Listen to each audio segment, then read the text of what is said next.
کہ آپ نے کئی مرتبہ یہ حدیث بیان کی ہے کہ 6 لوگوں پر اللہ تعالیٰ نے لعنت فرمائی ہے، جن میں سے ایک میری سنت کو ترک کر دینے والا بھی ہے۔ چنانچہ اس دن میں جو لوگ فرض نماز سے جڑی ہوئی 12 سنت موقدہ چھوڑ دیتے ہیں، کیا وہ لوگ لعنت کے مستحق نہیں قرار پائیں گے؟ وضاحت فرما دیں۔ ہمارا ایک کلپ اپلوڈ ہوا تھا کہ جو لوگ نماز نہیں پڑھ سکتے سنتوں کے ساتھ، جن کو صرف عشاء کی 17 رکعتیں بتائی گئی ہیں، تو ان کو بتایا تھا ہم نے دن رات میں تو ٹوٹل رکعتیں 17 ہیں، جن کی پوچھ آپ سے ہونی ہے، 2 فجر کی، 4 ظہر کی، 4 عصر، 3 مغرب، 4 عشاء۔ وطر اور سنت موقدہ یہ سب سنت عبادات ہیں، بلکہ نفلی عبادات ہیں۔ سنت جب ہم کسی کے اوپر بول رہے ہوتے ہیں تو اس سے مراد طریقہ ہوتا ہے۔ آپ قرآن و سنت میں اللہ تعالیٰ نے سنت کا لفظ اپنے لیے بھی استعمال کیا، سنت اللہ، کیا مطلب؟ اللہ کا طریقہ۔ یہ نہیں ہے کہ اللہ نے کچھ خود کر کے بتایا کوئی عبادت کا طریقہ، نہیں، اللہ تعالیٰ جو ڈیسیژن کرتا ہے، جس طریقے سے معاملات کو لے کے چلتا ہے، اس طرح نبی علیہ السلام کا بھی طریقہ کار ہے۔ جیسے نماز کا ہم کہتے ہیں سنت طریقہ، جیسے نبی علیہ السلام نے قیام کس طرح کیا، ہاتھ کیسے باندھے، رکوع میں کیسے کیا، تشہد میں کیسے بیٹھے، یہ سب کی سب طریقہ، ان معنوں میں بات ہو رہی ہوتی ہے۔ تو سنت کہتے ہیں طریقے کو۔ نبی علیہ السلام کا ایک مبارک طریقہ ہے، صحابہ کرام کا ایک طریقہ ہے جو نبی علیہ السلام سے انہوں نے سیکھا، اس طریقے سے وہ آگے ٹرانسفر ہوا۔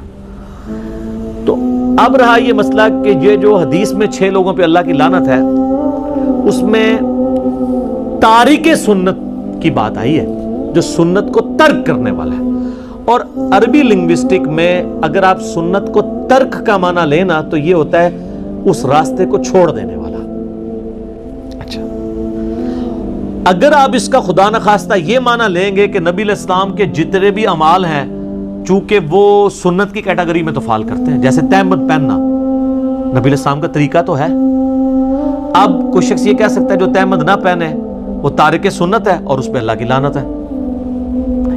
یہ حدیث جامعہ ترمذی میں ہے کہ 6 لوگوں پہ اللہ کی لعنت ہے۔ ترمذی والی روایت کمزور ہے، باقی کتابوں میں اس کی اسناد موجود ہے۔ مشکات میں 109 نمبر حدیث ہے۔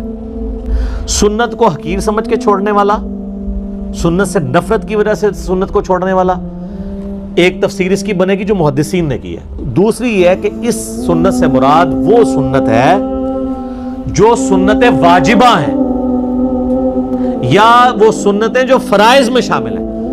فجر کی نماز پڑھنا سنت ہے کہ نہیں؟ اپنی انٹینسٹی میں فجر کے 2 فرض ہیں، لیکن طریقے میں جائیں تو حضور کی سنت ہے نا؟ تو فجر کے 2 فرض وہ سنت ہے جس کو ترک کرنے والا لعنت کا مستحق ہے۔ تہمت وہ سنت نہیں ہے جس کو ترک کرنے والا سنت تارک سنت آئے گا۔ تو یہ 3 مفہوم بن جائیں گے۔ ایک ہو جائے گا حضور کا طریقہ، اس کو چھوڑنے والا حقیر سمجھ کے، نفرت کر کے۔ اگر کوئی تہمت سے نفرت کرے گا اس پہ لعنت فٹ ہو جائے گی۔ دوسرا یہ ہے کہ وہ کام تو فرض کر رہا تھا لیکن سنت طریقے پہ نہیں کر رہا تھا۔ نبی علیہ السلام نے ایک نماز کا طریقہ تعلیم فرمایا ہے، جس طرح کہ صحیح بخاری میں آتا ہے، سیدنا معاذ ابن جبل تھے یا حذیفہ ابن یمان تھے، جنہوں نے ایک شخص کو دیکھا بڑا تیزی سے نماز پڑھ رہا تھا، حذیفہ ابن یمان۔ انہوں نے کہا تو اس طرح نماز پڑھتا رہا تو اس طریقے پہ نہیں مرے گا جو محمد صلی اللہ علیہ وآلہ وسلم کو اللہ نے تعلیم فرمایا۔ نماز تو وہ پڑھ رہا تھا لیکن حضور کی طرح وہ سجدے اور رکوع نہیں کر رہا۔ تو دوسرا مفہوم یہ ہو گیا۔ نمبر 1 مفہوم کیا ہوا؟ سنت سے نفرت کرنے والا۔ نمبر 2، کام تو فرض کر رہا تھا لیکن سنت طریقے پہ نہیں کر رہا تھا، غلط طریقے پہ کر رہا ہے۔ ایک بندہ نماز میں ہاتھ سر پہ باندھنا شروع کر دے تو نماز تو وہ پڑھ رہا ہے لیکن سنت طریقے پہ نہیں، یہ کمر پہ باندھ لے۔ اور نمبر 3، ایسی سنت چھوڑنے والا جو سنت فرض تھی، چاہے حقیر سمجھ کے چھوڑا یا بغیر حقیر کے۔ ایک بندہ کہ میں نماز کو حقیر تو نہیں سمجھتا لیکن سستی کی وجہ سے نہیں پڑھتا، وہ بھی لعنتی ہے۔ صحیح مسلم میں حدیث ہے جس نے بندے کے کفر اور اسلام کے درمیان فرق کیا ہے؟ نماز۔ جامعہ ترمذی میں حدیث ہے، جس نے جان بوجھ کے نماز چھوڑی گویا اس نے کفر کیا، من ترک الصلاۃ متعمدا فقد کفر۔ جامعہ ترمذی میں شقیق تابعی کا قول ہے کہ صحابہ کرام تارک نماز کے سوا کسی اور کے اوپر کفر کا فتویٰ نہیں لگاتے تھے، اور کفر کا فتویٰ تو قرآن میں آیا ہے، وَأَقِیمُوا الصَّلَاةَ وَلَا تَكُونُوا مِنَ الْمُشْرِکِينَ، سورہ الروم میں، نماز کو قائم رکھو اور مشرکین میں سے نہ ہو جاؤ۔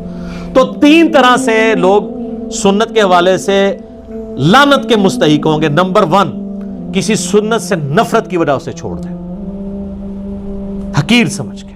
والا دوسرا فرض کام کر رہا تھا لیکن سنت طریقے پہ نہیں کر رہا تھا، وہ بھی لعنت کا مستحق۔ اور نمبر 3 وہ سنتیں جو حضور نے فرض کے طور پہ تعلیم فرمائی ہیں، دین میں ضروری جاری کی ہیں اور اس کے چھوڑنے پہ وعید بتائی ہے، اس کو چھوڑنے والا بھی لعنتی ہو۔